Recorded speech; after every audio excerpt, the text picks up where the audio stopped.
What's going on, everybody? Welcome back to the channel. I'm Dustin with Jersey Shore Drainage Solutions, and today I'm going to show you how to run out your sump pump and your downspout out to the street away from your foundation, so that way you don't have any settling problems or future issues with anything trying to leak into your basement.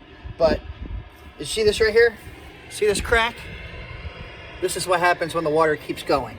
When you keep having the water go in the same spot, you get a massive crack down your foundation, which eventually can end up leaking into your crawl space or your basement. So yeah, let's get this done and show you what's going on. As you can see, we're going to be running this out all the way down to here, tying this in with a Y and going here, going straight out, and then going all the way behind his fence to a pop-up emitter.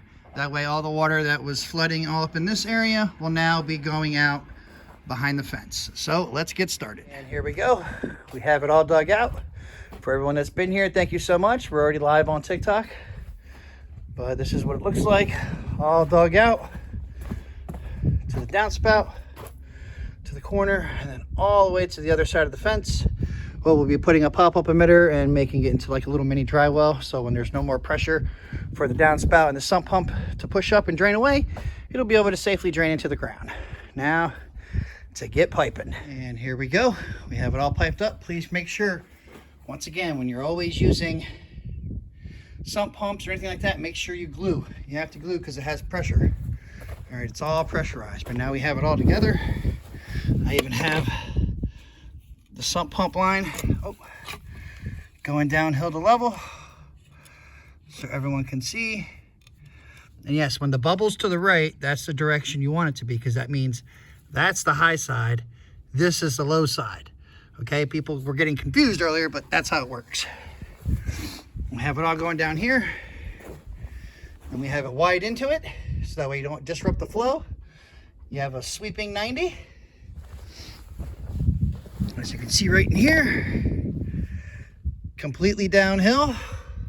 Bubble is to the right because that is the high side. That is what we want. Going all the way down. You go to the corner.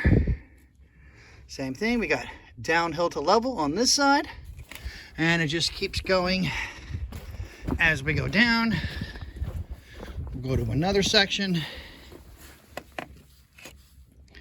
right here, still downhill to level, all the way to the end, where it's going to end on the other side of the fence onto a pop-up, and we still have it going downhill to level. And then you can see on the other side here, we are still live streaming.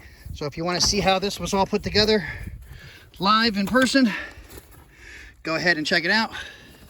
It's on the TikTok. But now in here, we got the filter cloth, we got the rock. I have holes in the 90. Holes in the bottom of the 90, so that way the water isn't sitting there, it can drain away. And that's how it's gonna work. Go like that. Wrap it all over like a burrito. And like I said, that's just mainly there, so when there's no more pressure to pop this up, then it can slowly seep back into the ground. But all the water is gonna come from the sump pump, the downspout come out, facilitate, and go back here into all the water basins. So now to backfill, show everybody how it works. All right, now it's all finished. We are flooding the system. The water's gonna go down, go all the way to the dry well. Let's go take a look. And here we go. This is how it works. Obviously it's gonna be coming out even faster when it's raining and when the sump pump's on. But now the water comes out from the sump pump back there. The downspout runs all the way out here, floods up, builds up, and goes all the way to the drainage basin behind the houses. Another job well done by Jersey Shore Drainage Solutions. As always, like, share, comment, subscribe, and until the next one.